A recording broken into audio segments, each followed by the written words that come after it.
Hello, my dear students. कैसे हो आप सब?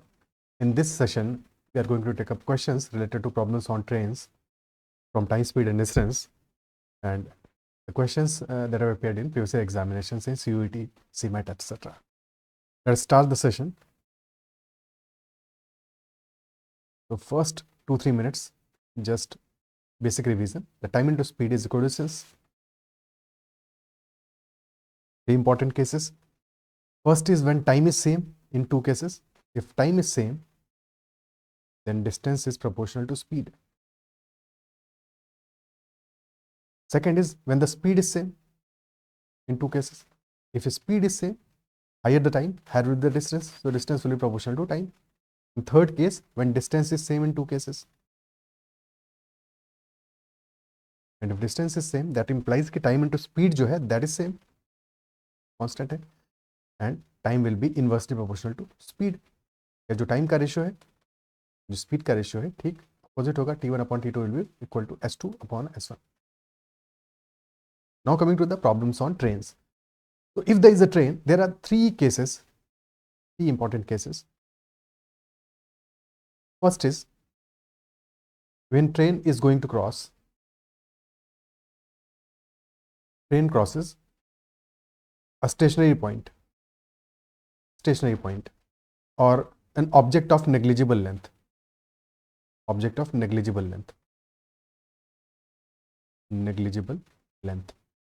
For example, train is crossing a pole. So if train is crossing a pole, in that case pole का length तो almost zero है, तो crossing हम मानते हैं उस केस में कि जब स्टार्ट करेगी ट्रेन का इंजन, ठीक है, क्रॉस करना स्टार्ट करेगा और फिनिश होगी क्रॉसिंग जब पूरी की पूरी ट्रेन क्रॉस कर जाएगी. तो इस पूरे प्रोसेस में ट्रेन ने कितना डिस्टेंस ट्रैवल किया है? Distance travel by train is equal to length of the train, और अगर length of the train is equal to L, so distance travelled in this case is equal to length, that is L. ठीक है, is that clear? That is the first case, क्योंकि pole की length almost zero है, जो पोल की length है, width है, that is almost zero. ठीक है, तो we consider it as zero only. ठीक. Second case is when train is crossing a bridge और अ प्लेटफॉर्म.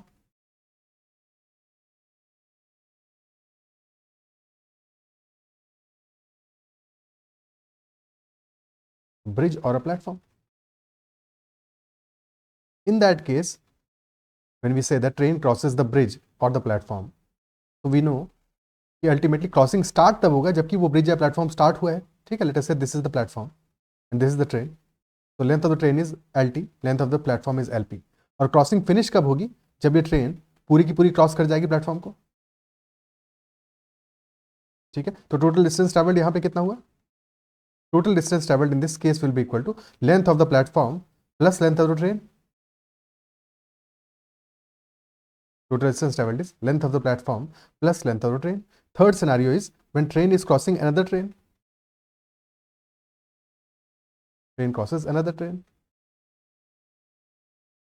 और सिमिलर टू दिस केस, बस फर्क ये समझो कि एक प्लेटफॉर्म है बट मूव कर रहा है. ठीक है, तो जब ट्रेन एक दूसरी ट्रेन को क्रॉस कर रही है, whether the second train is moving और नॉट मूविंग, तो क्रॉसिंग तब कंप्लीट होगी. Late us say this is when it starts, crossing complete तब होगी. ठीक है, and this is the second train, this is length of the second train is length of T2, this is T1, और crossing complete तब होगी जब ये train पूरा का पूरा क्रॉस कर जाएगी. यानी कि total distance travelled will be equal to length of train 1 plus length of train 2. So these are the three possible scenarios in case of a train. अगर किसी स्टेशनरी पॉइंट को, अगर किसी पोल को क्रॉस कर रही है तो फिर तो अपनी लेंथ के बराबर ट्रैवल करेगी. इफ क्रॉसिंग अ ब्रिज और platform, then length of the train plus length of that platform और ब्रिज. अगर ब्रिज है तो उस केस में लेंथ ऑफ ब्रिज. ठीक है, और अगर किसी और ट्रेन को क्रॉस कर रही है तो दोनों ट्रेन की जो टोटल लेंथ होगी that will be the distance travelled in case of crossing. ठीक है, ब्रिज हो, प्लेटफॉर्म हो, टनल, एक ही बात है. टनल में भी यही सेम सिनेरियो अप्लाई होगा. और फिर रिलेटिव स्पीड का कॉन्सेप्ट थर्ड, कि अगर दो ट्रेन हैं जो कि ऑपोजिट डायरेक्शन से आ रही हैं, if two trains are coming from the opposite directions, speed of one is S1, speed of one is S2, तो speeds, relative speed will be equal to S1 plus S2. और अगर same direction में है, speeds हैं S1 and S2, तो relative speed हो जाएगा S1 minus S2. और S1 should be higher than S2, तभी S1 माइनस S2 होगा, यानी कि जो जिस ट्रेन का स्पीड ज़्यादा होगा, ठीक है, उसकी स्पीड के हिसाब से डायरेक्शन डिसाइड होगा। Is it clear? डायरेक्शन तो सेम ही है, मतलब ultimately rate speed will B S1 minus S2। Is that clear? ठीक है, नेक्स्ट क्वेश्चन स्टार्ट करते हैं। Question number 1, with an average speed of 40 km per hour, a train reaches its destination on time. If it goes with an average speed of 30 km per hour, it is late by 36 minutes. Total distance traveled by the train is how much? Average speed given है, दोनों cases में क्या चीज constant है? Distance same है। If you observe distance is same in both cases, और अगर distance same है देन वी नो कि time and speed are inversely proportional, और स्पीड का रेशियो हमें गिवन है। पहले केस में स्पीड इज 40, सेकंड केस में स्पीड इज 30, तो रेशियो है 4:3 का। अगर स्पीड का रेशियो है 4:3 का, टाइम का रेशियो आ जाएगा ठीक ऑपोजिट, यानी कि 3:4।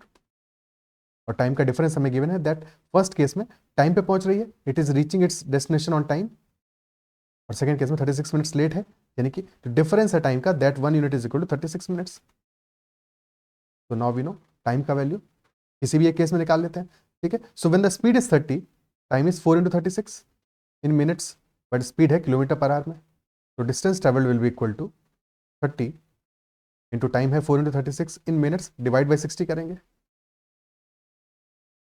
तो 4 × 36 by 2, 72 kilometre will be the answer, option. Clear है? ठीक है, नेक्स्ट क्वेश्चन करते हैं। Question number 2, in what time will a 640 meter long train cross an electric pole if its speed is 96 kilometre per hour? तो time taken will be equal to, pole को cross करेगी, पोल की length almost 0 है, तो straight away अपनी length को cross करेगी 640 metres, divide by its speed, speed kilometre per hour में है, तो सबसे पहले कन्वर्ट करेंगे इंटू 5/18 करके मीटर पर सेकंड में। तो 96 इंटू 5 इज 320, 2 टाइम्स जाएगा, 2 इंटू 18, यानी कि 1 सेकेंड। 640 है length, in what time will a 640 metre long train cross an electric pole if its speed is 96? हाँ तो ठीक है, 96 में 5/18, ओह वो थ्रू टाइम्स नहीं जाएगा, ये गड़बड़ कर दिया यहाँ पे। 1 second,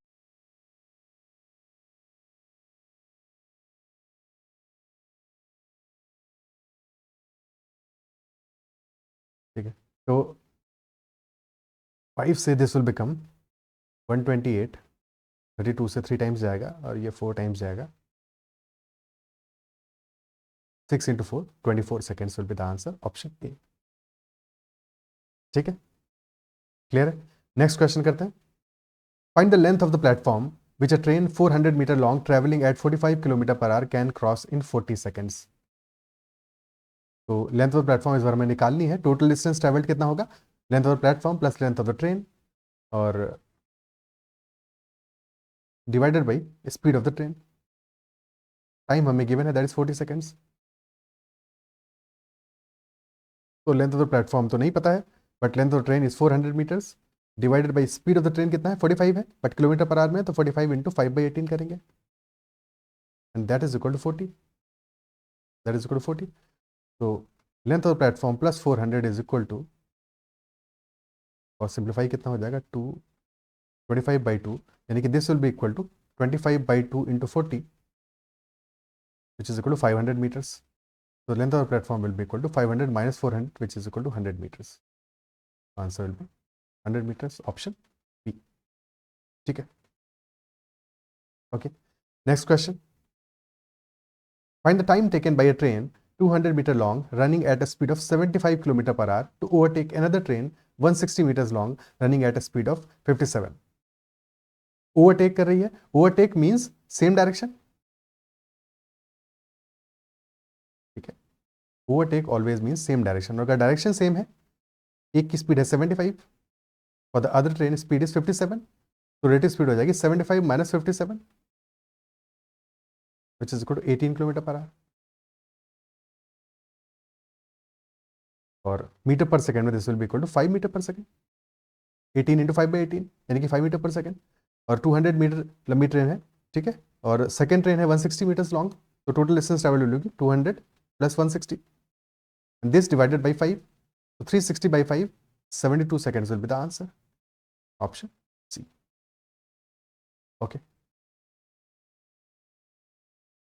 you can join the Telegram group, that is CAT-ZAT-MBA, and you can also connect with me on Telegram at 1 second. You can also connect with me on Telegram at ADITYAKT. ठीक है, session अगर पसंद आ रहा है तो उसको like जरूर करना है, और अगर अब तक चैनल को सब्सक्राइब नहीं किया है तो जरूर कर लेना. नेक्स्ट क्वेश्चन करते हैं. Next is two trains of equal length are running on parallel tracks in the same direction at 40 km per hour and 30 km per hour. The faster train passes the slower train in 54 seconds. The length of each train is what? Okay, so same direction में है तो relative speed हो जाएगा 40 minus 30, 10 km per hour.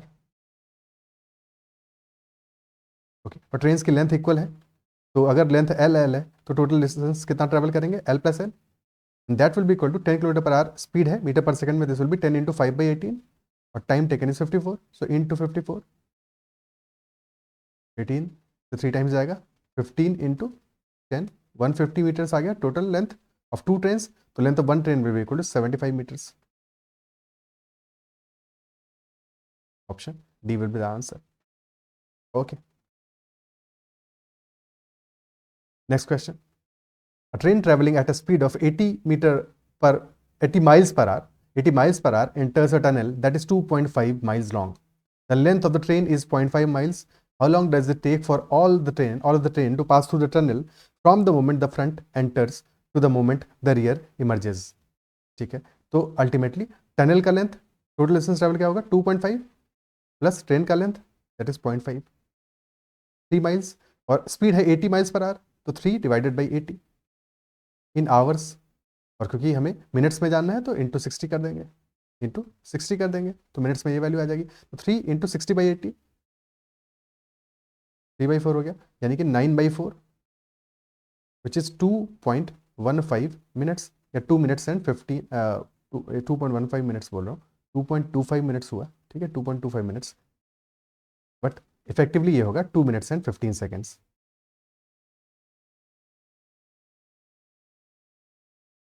Okay, option C. ठीक है, clear है. Next question. 100 meter long train crosses a 200 meter long and 20 meter wide bridge in 20 seconds. What is the speed of the train? तो width से तो यहाँ पे कोई मतलब नहीं है, ट्रेन तो क्रॉस करेगी लेंथ को, तो 200 मीटर की लेंथ है ब्रिज की, 100 मीटर की लेंथ है ट्रेन की, टोटल डिस्टेंस ट्रेवल्ड होगा 100 + 200, और टाइम लग रहा है 20 सेकेंड्स का, तो डिवाइड बाई 20, देखिए 300/20, 15 metre per second, kilometre per hour में दिस विल बी इंटू 18/5, तो 54 kilometre per our. Option C.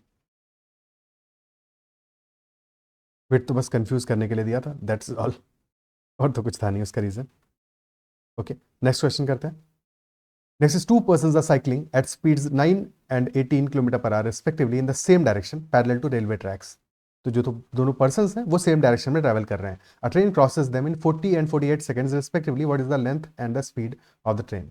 अब इस क्वेश्चन में क्या है, हमें ये तो दिया हुआ है कि दोनों जो पर्सन्स जो साइकिल कर रहे हैं they are cycling in the same direction, but it is not given कि जो ट्रेन है वो भी उनकी सेम डायरेक्शन में जा रही है या फिर ऑपोजिट डायरेक्शन में जा रही है. तो ये तो हमें इस क्वेश्चन में पता नहीं है. ठीक है, बट क्या पता है हमको, वी नो कि ये दोनों पर्सन तो सेम डायरेक्शन में जा रहे हैं फॉर श्योर, और हमें टाइम पता है, ट्रेन का क्रॉस करने का टाइम पता है दोनों को, कि फर्स्ट केस में train is crossing in 40 seconds और सेकंड केस में train is crossing in 48 seconds. Is that clear? ठीक है, यानी कि सेकंड केस में टाइम ज़्यादा लग रहा है. क्या ये बात समझ पा रहे हो?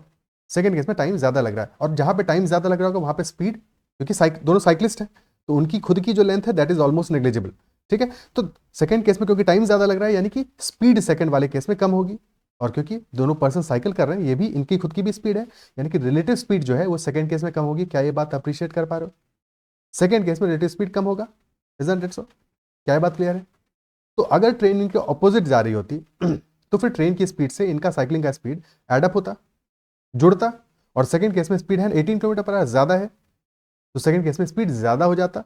If the train was going in the opposite direction तो सेकंड केस में स्पीड ज़्यादा होता, बट हमें ये क्लियर पता है कि सेकंड केस में टाइम ज़्यादा लग रहा है तो डेफिनेटली स्पीड सेकंड वाले केस में कम होगी. ठीक है, speed in the first case will be greater than speed in the second case, और ये तभी हो सकता है जबकि ट्रेन भी उसी डायरेक्शन में जा रही हो जिस डायरेक्शन में ये साइक्लिस्ट जा रहे हो, क्योंकि उस केस में 18 सब्ट्रैक्ट होगा. भाई उस केस में क्या है, 9 और 18 ये स्पीड सब्ट्रैक्ट होने वाली है. क्या ये बात समझ कर पा रहे हो? यानी कि हमें ये बात टाइम गिवन टाइम से क्लियर हो गया कि definitely train is going in the same direction. Is that clear? ठीक है. नाउ टाइम का रेशियो तो हमें पता है, डिस्टेंस तो दोनों केसेस में सेम होगा, ट्रेन अपनी लेंथ के बराबर ही डिस्टेंस क्रॉस करेगी, तो 40:48 यानी कि 5:6 का रेशियो आ रहा है टाइम का, तो स्पीड का रेशियो आएगा 6:5 का, 6:5 का. और पहले वाले केस में स्पीड होगी, ट्रेन की स्पीड अगर s है तो s-9, और सेकंड केस में होगी s-18. तो डिफरेंस कितना है? Difference actually 9 kilometre per our का है, जो डिफरेंस है दोनों के साइकिलिंग के बीच में, साइकिलिंग के स्पीड के बीच में. तो 1 यूनिट का जो डिफरेंस है स्पीड का, that is equal to 9 kilometre per hour. अब किसी भी एक में इक्वेट कर दो, अगर 1 यूनिट है 9 किलोमीटर पर आवर, तो 5 यूनिट हो जाएगा 45, यानी कि s-18 will be equal to 45. तो speed of the train will be equal to 45 + 18, 63 kilometre per hour. Clear है? ठीक है. तो हमारा ऑप्शन ए अभी तो आंसर नहीं हो सकता, ये तो पक्का हो गया. सी या डी में से कोई एक होगा. ट्रेन की स्पीड आ गई 63 किलोमीटर पर आवर. ओके. अब किसी भी एक केस में पुट कर देते हैं, तो अब हमें पता है कि 5 यूनिट्स यानी कि रिलेटिव स्पीड से बात करेंगे, ट्रेन की स्पीड के हिसाब से कैलकुलेट नहीं करेंगे, रिलेटिव स्पीड के हिसाब से जो टोटल लेंथ है ट्रेन का वो कैलकुलेट करेंगे. ठीक है, क्योंकि जब ट्रेन क्रॉस कर रही है तो साइकिलिस्ट भी तो मूव कर रहे हैं. तो 45 किलोमीटर पर आवर की जब स्पीड है तो टाइम लग रहा है 48 सेकेंड्स का. तो डिस्टेंस या length of the train will be equal to 45 is in kilometre per hour into 5/18 करेंगे, मीटर पर सेकेंड में हो गई speed, and this multiplied by 48, this multiplied by 48. Okay. तो दिस विल बिकम 9 से 5 times जाएगा, 2 times जाएगा, 2 से 5 × 5 × 24, यानी 25 × 24, that will be 600 metres. Length of the train is 600 metres. Option C will be the answer.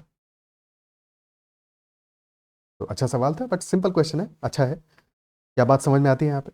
ठीक है. तो ऐसा नहीं सोचना है कि यहाँ पे हमें ट्रेन का लेंथ गिवन नहीं है तो खुद खुद से कुछ भी एज्यूम कर लेंगे कि सेम होगा कि ऑपोजिट होगा. क्लियरली हमें जो लॉजिक है वो गिवन है, दोनों टाइम की वैल्यूज गिवन है, जिससे हमें पता लगा सकते हैं कि सेम डायरेक्शन है कि ऑपोजिट डायरेक्शन है. Is that clear?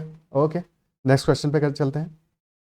Next is saying a 200 metre long train is running with a speed of 50 kilometre per hour. In what time will it pass a man who is running at 5 kilometre per hour in the direction opposite to that in which the train is going. तो यहाँ पे direction given है, opposite direction में जा रहा है, opposite में जा रहा है, तो स्पीड्स ऐड अप हो जाएंगी, स्पीड्स ऐड अप हो जाएंगी, और हमें ट्रेन की लेंथ तो गिवन है, तो time taken will be equal to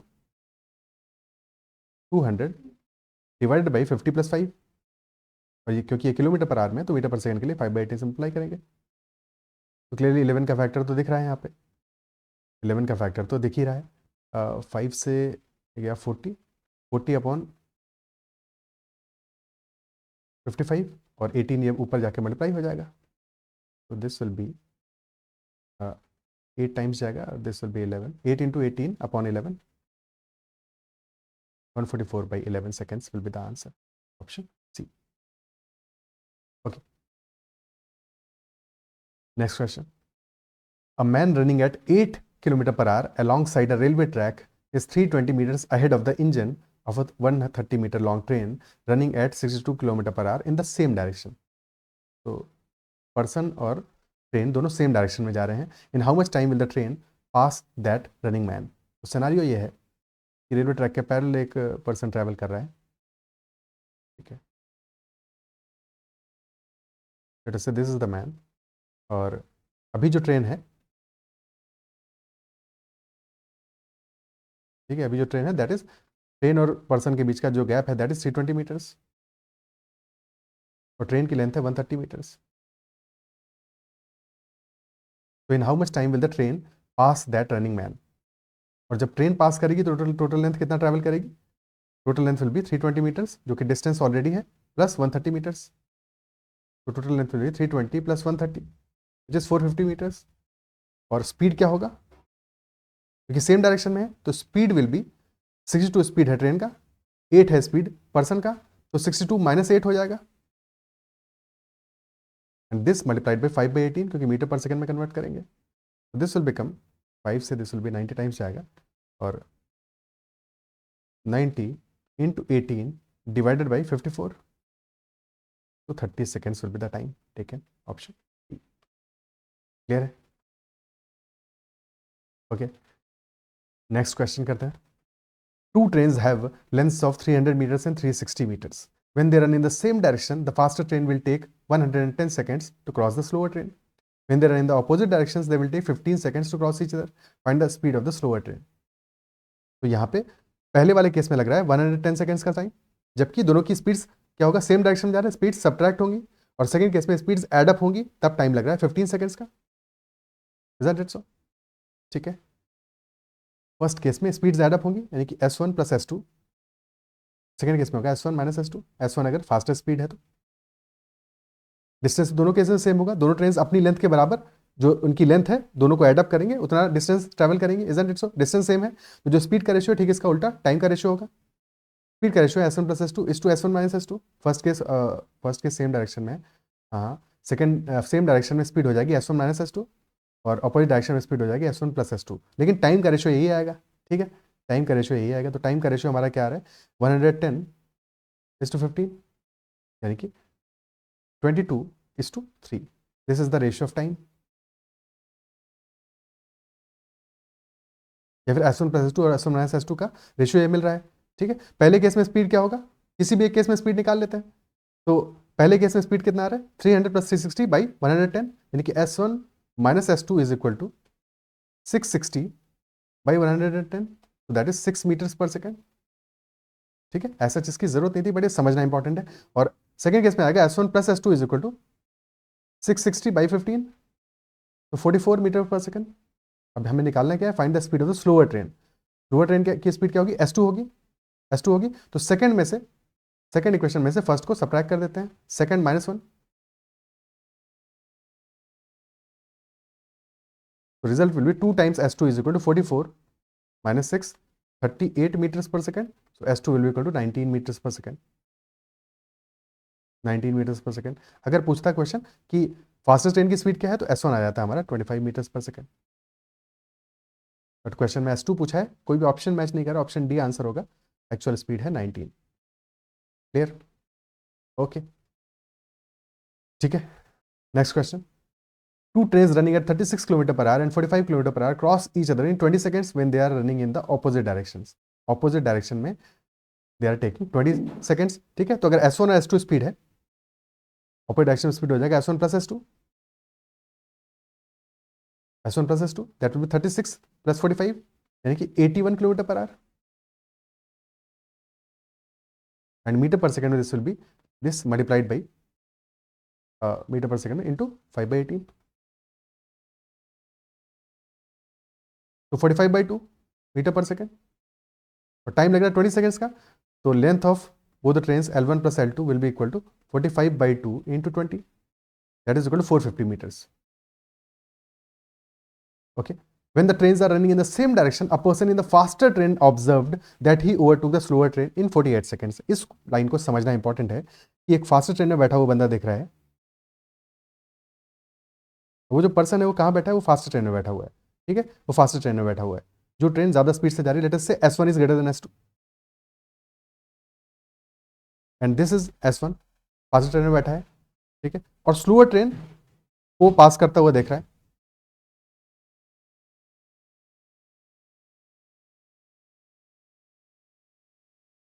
same direction में जा रही है, स्लोअर ट्रेन को पास करता हुआ देख रहा है. तो स्टार्ट कब करेगा पास करना, जबकि वो ट्रेन का रियर एंड देखेगा, और खत्म तब होगा जबकि ट्रेन का इंजन देखेगा. इजंट इट सो? तो टोटल लेंथ ट्रेवल्ड क्या होगी, क्योंकि वो ऑलरेडी फास्टर ट्रेन में बैठा हुआ है, तो वो सिर्फ और सिर्फ सामने वाली ट्रेन को देखेगा, अपनी ट्रेन को तो नहीं देख पाएगा.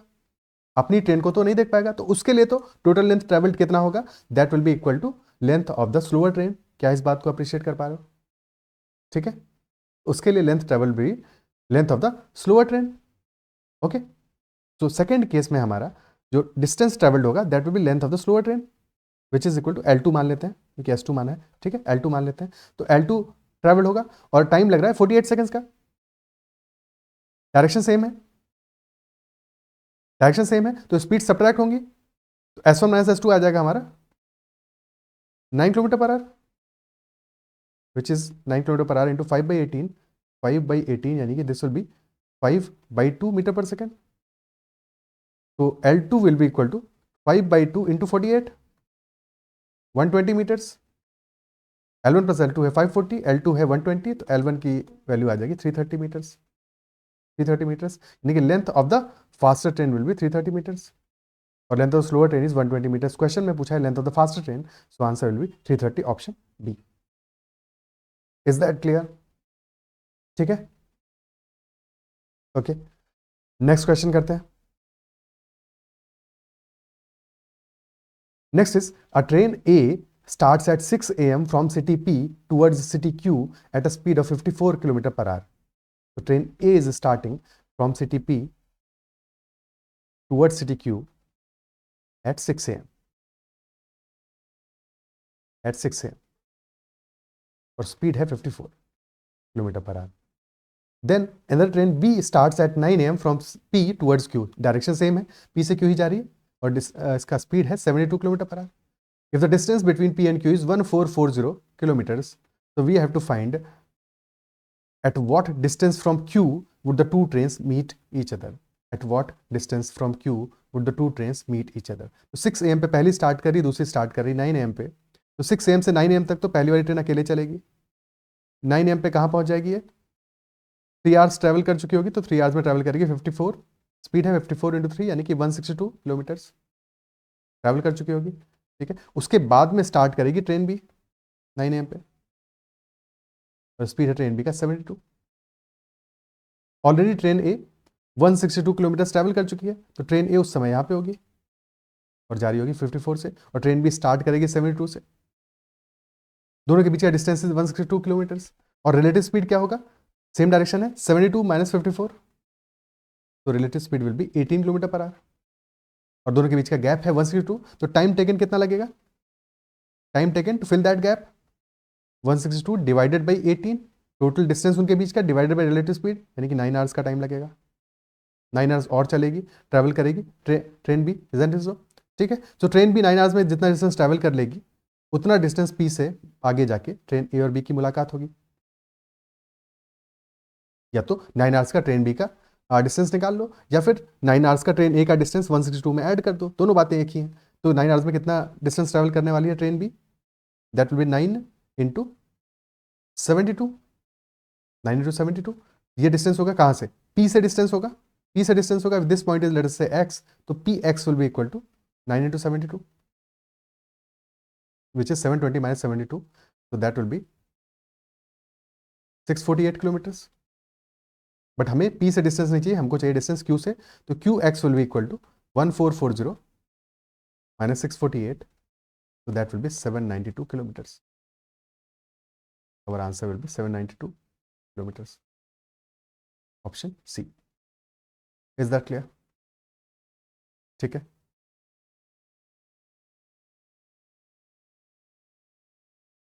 next question. Train T of length 100 meters moving at 54 km per hour and train U of length 150 meters moving at 90 km per hour running on parallel tracks enter a 200-meter long tunnel at the same instant from opposite directions. Which train exits the tunnel first and at that moment what length of the other train is still in the tunnel? एक tunnel है, tunnel का length है 200 metres का।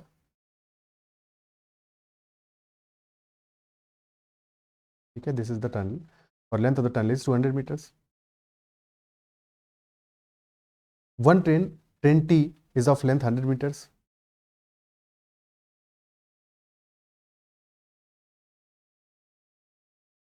And speed is 54.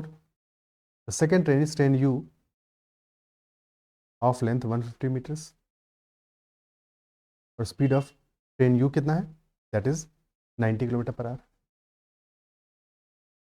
Okay, so train T को कितना distance travel करना पड़ेगा? 100 plus 200 distance जो ट्रैवल करना पड़ेगा, दैट विल बी 100 प्लस 200 और स्पीड है 54, तो 54 है किलोमीटर पर आवर में, metre per second, this will B 54 into 5/18। Clearly देखो, ये चीज अब तक तो समझ ही चुके होगे कि 18 kilometre per hour is equal to 5 metre per second, तो 54 will be 15 metre per second. तो time taken will be divided by 15, divided by 15। तो ट्रेन टी का टाइम कितना लगने वाला है? 300 बाई 15 यानी कि 20 सेकंड्स का, 20 सेकंड्स का, इजंट सो? और ट्रेन यू को कितना टाइम लगेगा? डिस्टेंस ट्रेवल्ड है 200 प्लस 150 और स्पीड है 90 यानी कि 90 किलोमीटर पर आवर यानी कि 25 मीटर पर सेकंड, तो डिवाइड बाय 25 करोगे, तो this will be equal to 14 seconds, 350 by 25 यानी कि 14 सेकेंड्स। तो कम टाइम लग रहा है ट्रेन यू को टाइम कम लग रहा है। इसका मतलब ये हुआ कि पहले टनल को कौन सी ट्रेन एग्जिट करेगी, यू ट्रेन एग्जिट करेगी, दैट इज फॉर श्योर। तो टी वाले तो आंसर ऑप्शन नहीं होंगे। अब यू ट्रेन पहले एग्जिट करने वाली है और कितना सेकंड्स पहले एग्जिट कर रही है, 6 सेकंड्स पहले एग्जिट कर रही है, 6 सेकंड्स पहले एग्जिट कर रही है, इजंट इट सो? और 6 सेकंड्स में कितना डिस्टेंस ट्रेवल कर लेगी train T, 6 into 15 which is equal to 90 metres. तो 6 सेकंड्स जो बचे हुए हैं उनमें 90 मीटर्स ट्रैवल करना बाकी रहेगा ट्रेन टी का। यानी कि ट्रेन टी ऑलरेडी 90 मीटर्स जो ट्रेन टी का हिस्सा है वो टनल के अंदर होगा फॉर श्योर। तो answer will B option D. Is that clear? क्या ये बात समझ में आती है? ठीक है, क्या ये बात क्लियर होती है? तो अल्टीमेटली जब ट्रेन यू पूरा निकल चुकी होगी टनल से तो कुछ ऐसा सिनारियो बनेगा। ट्रेन यू तो पूरा एग्जिट हो चुकी है, पूरा 150 मीटर्स एग्जिट हो चुका है, और ट्रेन टी का 90 मीटर्स हिस्सा ट्रेन के अंदर है और 10 मीटर्स ही बाहर निकला हुआ है। This is 90 metres and this is 10 metres. Okay, next question करते हैं। These are all the questions. Okay, this is the wrap up. So I believe कि सेशन आपको पसंद आया होगा, क्वेश्चंस समझ में आए होंगे। और अगर किसी भी क्वेश्चन में कहीं पे डाउट रहा हो तो यू कैन ऑलवेज कमेंट। अगर सेशन पसंद आया तो उसको लाइक जरूर करना है, और अगर अब तक चैनल को सब्सक्राइब नहीं किया है तो ज़रूर कर लेना। And you can also connect with me on Telegram at ADITYAKT और join the Telegram group that is CAT ZAT MBA। That's all for this session. Bye bye, take care.